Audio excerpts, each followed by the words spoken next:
আসসালামু আলাইকুম। আশার মিনি কিচেনে সকল বন্ধুদের স্বাগত জানিয়ে শুরু করছি। আজকে আমি নিয়ে এসেছি সয়াবিন আলুর কষা রেসিপি। এরকম সয়াবিন আলুর কষা রেসিপি থাকলে মাছ মাংসেরও দরকার হবে না, এতটাই মজার হয় এই রেসিপিটা। আর একদম ঘরোয়া উপকরণ দিয়ে তৈরি, ঘরোয়া মশলায়। আর খেতে কিন্তু দারুণ হয়। গরম ভাত, রুটি, পরোটা সব কিছুর সঙ্গে কিন্তু তৃপ্তি করে খেতে পারবেন। খুবই মজাদার একটা রেসিপি আর খুব অল্প সময়ের মধ্যেও রান্না করে নিতে পারবেন। তো চলুন রেসিপি দেখে নেওয়া যাক। আর যারা নতুন বন্ধু আমার ভিডিওটি দেখছেন, ভালো লেগে থাকলে অবশ্যই আমার চ্যানেলটি সাবস্ক্রাইব করে আমার পাশে থাকবেন। এখানে দেখুন আমি সোয়াবিন রান্নার জন্য একটা বাটির মধ্যে 200 গ্রামের মতো সোয়াবিন নিয়ে নিয়েছি। আপনারা চাইলে সোয়াবিনের পরিমাণ বাড়িয়ে কমিয়ে নিতে পারেন, আমি আমার পরিমাণ মতো নিয়েছি। তারপর দেখুন এখানে আমি গরম পানি দিয়ে দিচ্ছি সোয়াবিনগুলো ভিজিয়ে রাখার জন্য। গরম পানি দিয়ে ভিজিয়ে রাখলে সোয়াবিনগুলো খুব তাড়াতাড়ি নরম হয়ে যায়, তার জন্য আমি গরম পানি দিয়ে দিলাম। দিয়ে দেখুন চামচ দিয়ে আমি একটু ভালোভাবে ডুবিয়ে দিচ্ছি সোয়াবিনগুলো, যাতে সোয়াবিনের গায়ে পানিটা ভালোভাবে লেগে যায়। সয়াবিনগুলো ভালোভাবে গরম পানিতে ডুবে নেওয়ার পর আমি এই বাটিটা সাইডে রেখে দেব। সয়াবিনগুলো ততক্ষণ ভিজতে থাক আর আমি এইদিকে আলুটা কেটে নেব। তার জন্য দেখুন এখানে আমি দুটো বড় সাইজের আলু ছিলে নিয়েছি। দিয়ে আলুগুলো দেখুন আমি ছোট সাইজ করে কেটে নেব।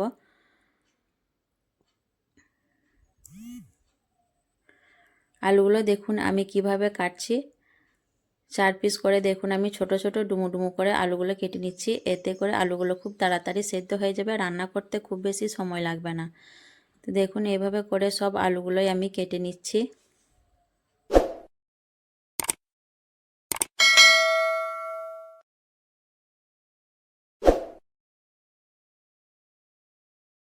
আলুগুলো দেখুন আমি সব একইভাবে কেটে নিয়েছি। এখন একটা বড় বাটির মধ্যে পানি নিয়েছি, তার মধ্যে আমি আলুগুলো নিয়ে নিচ্ছি। আলুগুলো পানির মধ্যে দিলে আলুর যে কষটা থাকে সেই কষটা আলুর গায়ে লেগে যাবে না। পানির মধ্যে দিয়ে আমি খুব ভালোভাবে আলুগুলো ধুয়ে পরিষ্কার করে তুলে নেব। আর আলুগুলো কাটতে কাটতে ততক্ষণে এইদিকে দেখুন সয়াবিনগুলো ফুলে একদম ডবল হয়ে গেছে। গরম পানি দিয়েছিলাম তার জন্য দেখুন খুব তাড়াতাড়ি সয়াবিনটা নরম হয়ে ফুলে ডবল হয়ে গেছে। এখন আমি সয়াবিনগুলো খুব ভালোভাবে পানিটা চিপে অন্য বাটির মধ্যে তুলে নেব, দিয়ে খুব ভালোভাবে ধুয়ে পরিষ্কার করে নেব।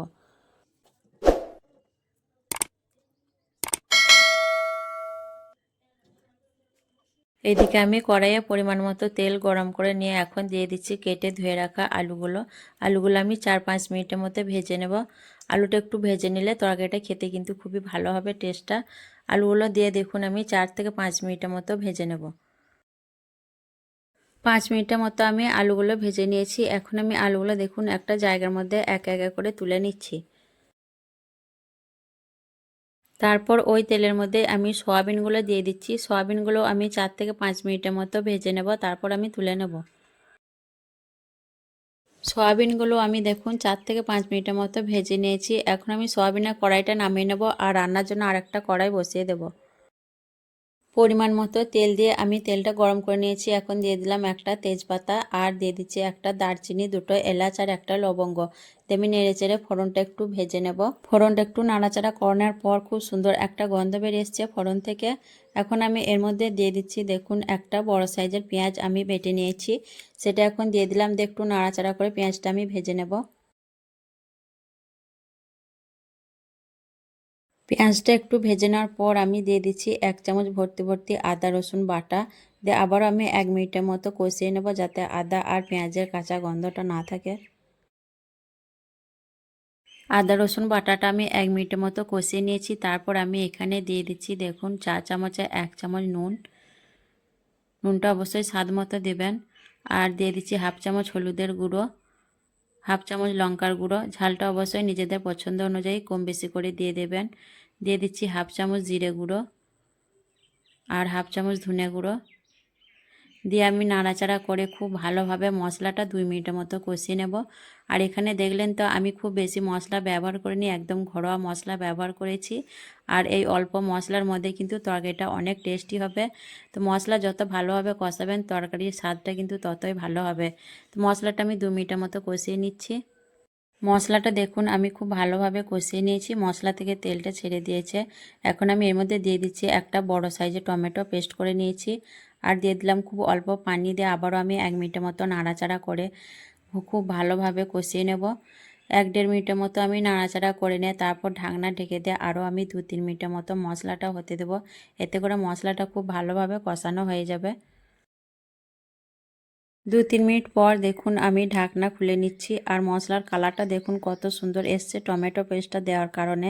দিয়ে আমি আবারও 1 মিনিটের মতো ঢাকনা ছাড়া নাড়াচাড়া করে মশলাটা আমি কষিয়ে নিচ্ছি। মশলা দেখুন আবারও আমি খুব ভালোভাবে কষিয়ে নিয়েছি, তেল ছেড়ে দিয়েছে মশলা থেকে। এখন আমি এর মধ্যে দিয়ে দিচ্ছি দেখুন ভেজে রাখা আলু আর সয়াবিনগুলো।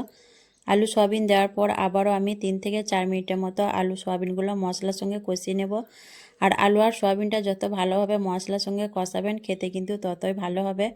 আলু আর সয়াবিন এইভাবে কষিয়ে কষিয়ে রান্না করলে টেস্টটা খুব ভালো আসে। মাছ মাংসের স্বাদকেও কিন্তু হার মানিয়ে দেয় এই সয়াবিন আলু কষা রেসিপিটা। আর রুটি পরোটা ভাত সব কিছুর সঙ্গেই কিন্তু খেতে পারবেন। তো আমি 3 থেকে 4 মিনিটের মতো আবারও খুব ভালোভাবে কষিয়ে নিচ্ছি। সয়াবিন আর আলু আমি খুব ভালোভাবে কষিয়ে নিয়েছি। দেখুন আমি 3-4 মিনিটের মতো খুব ভালোভাবে কষিয়ে নিয়েছি। এখন আমি দিয়ে দিচ্ছি 1 বাটি পানি। খুব বেশি পানি দেব না, আলুটা ভালোভাবে সেদ্ধ হওয়ার জন্য আমি পানি দিয়ে দিলাম। আমি এটা কষা কষা রান্না করব, খুব বেশি পানি দিলে খেতে ভালো হবে না। কষা কষা করে রান্না করলে খেতে কিন্তু খুবই ভালো হয়। তারপর দেখুন আমি নাড়াচাড়া করে খুব ভালোভাবে মিশিয়ে নিচ্ছি। নাড়াচাড়া করে খুব ভালোভাবে মিশিয়ে নেওয়ার পর আমি ঢাকনা ঢেকে দিয়ে 5-6 মিনিটও হতে দেব। তাহলে খুব ভালোভাবে সব কিছু সেদ্ধ হয়ে যাবে। আলু প্রায় অর্ধেক সেদ্ধ হয়ে এসছে, আর অর্ধেক সেদ্ধ হলেই হয়ে যাবে। 5-6 মিনিটের মতো রান্না করার পর দেখুন আমি নাড়াচাড়া করে দেখে নিচ্ছি আলু ভালোভাবে সেদ্ধ হয়েছে কিনা। আলুগুলো দেখুন খুব ভালোভাবে সেদ্ধ হয়ে গেছে। দেখুন আলু কিন্তু খুব ভালোভাবে সেদ্ধ হয়ে গেছে। এখন আমি একটু নাড়াচাড়া করে খুব ভালোভাবে মিশিয়ে নিয়ে আমি গ্যাস অফ করে ঢাকনা ঢেকে দিয়ে 2-3 মিনিট মতো রেখে দেবো। তারপর আপনাদের দেখিয়ে দেবো। 2-3 মিনিট স্ট্যান্ডিং টাইমে রাখার পর দেখুন কতটা লবণীয় হয়েছে আলু সয়াবিন কষা রেসিপি। আর ঘরোয়া মশলা দিয়ে দেখলেন খুব সহজেই কিন্তু আমি রান্না করে নিলাম, আর খেতেও কিন্তু অনেক মজার হয়। গরম গরম ভাত রুটি পরোটা সব কিছুর সঙ্গে কিন্তু খেতে খুবই ভালো লাগে। এভাবে করে আপনারাও কিন্তু বানিয়ে নিতে পারবেন খুব সহজেই। তো আজকের এই সয়াবিন আলু কষা রেসিপি কেমন লেগেছে অবশ্যই কমেন্টে জানাবেন। ভালো লাগলে লাইক করবেন, শেয়ার করবেন, আর আমার চ্যানেলটি সাবস্ক্রাইব করে আমার পাশে থাকবেন। আসবো আবার অন্য কোনো রেসিপি নিয়ে। সকলে ভালো থাকবেন, সুস্থ থাকবেন। আল্লাহ হাফেজ।